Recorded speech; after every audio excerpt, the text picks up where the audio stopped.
G'day headbangers and welcome to Dozer's Metalworks.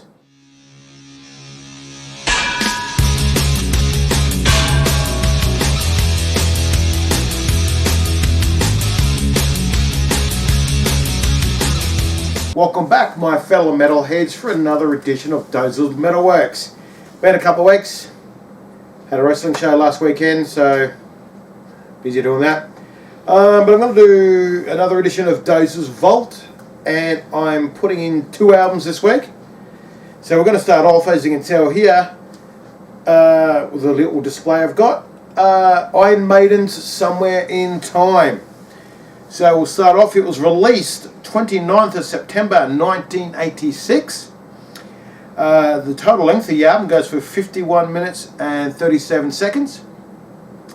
Now the track listing is Caught Somewhere in Time, Wasted Years, Sea of Madness, Heaven Can Wait, The Loneliness of the Long Distance Runner, Stranger in a Strange Land, Deja Vu, and Alexander the Great, which is the longest song of the album, weighing in at 8 minutes 35 seconds.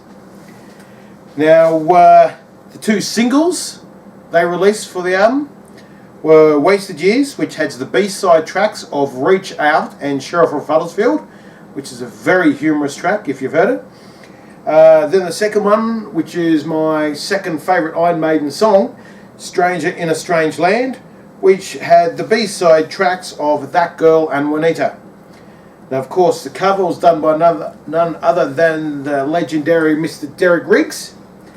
Now it's probably my favourite Iron Maiden cover, because you know, if you fold it out, the full gatefold sleeve, the amount of Easter eggs that are in that picture is off the charts. You know, dozens and dozens of Easter eggs in it.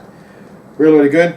Now as you can see here, I've got their vinyl, I've got their CD, I've just recently got the cassette, and the Funko Pop. I've also got a bobblehead at home and a frame poster. Don't actually have a proper t-shirt, but looking at getting one. But okay, that's the first album. Then we move on to the next one. Now as you can see, the second one is POWERSLAVE. Great album. What can I say about this one? Fantastic.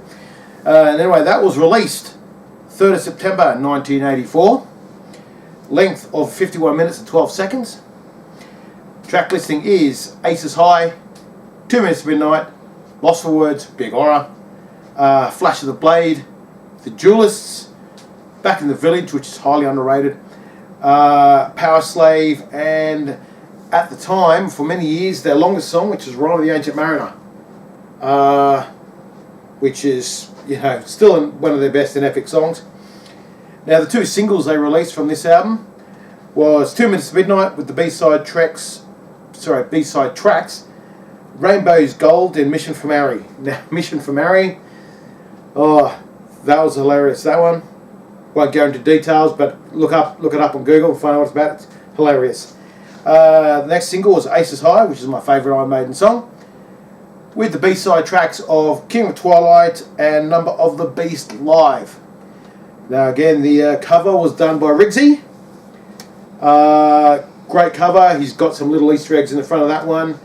And if you look at the back cover, it's great how they worked in what's inside the pyramid. It looks out of it, which is fantastic. And as you can see here, I've got the vinyl, CD, the deluxe Funko Pop, and the cassette. Third favourite Iron Maiden album, absolute banger. And yeah, now going to something a bit more sorrowful. This week's In Memoriam. First of all, I think it was last week, we had the legendary Udo Kier. I think his name is, I don't know how it's pronounced.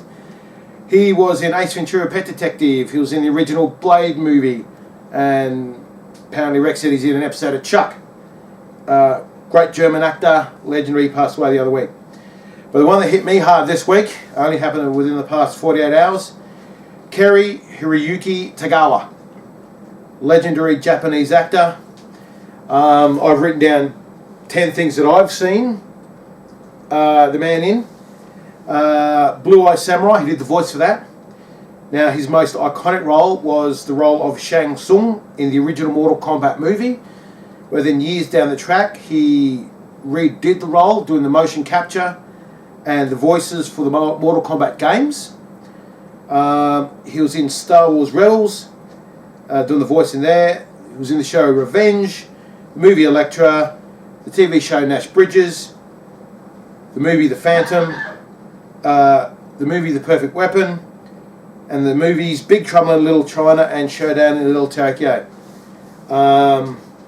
Look, all kind of stuff, and there's other stuff I've seen him in as well, but those ones I remember the most. Look, the guy's a legend, fantastic actor. So rest in peace.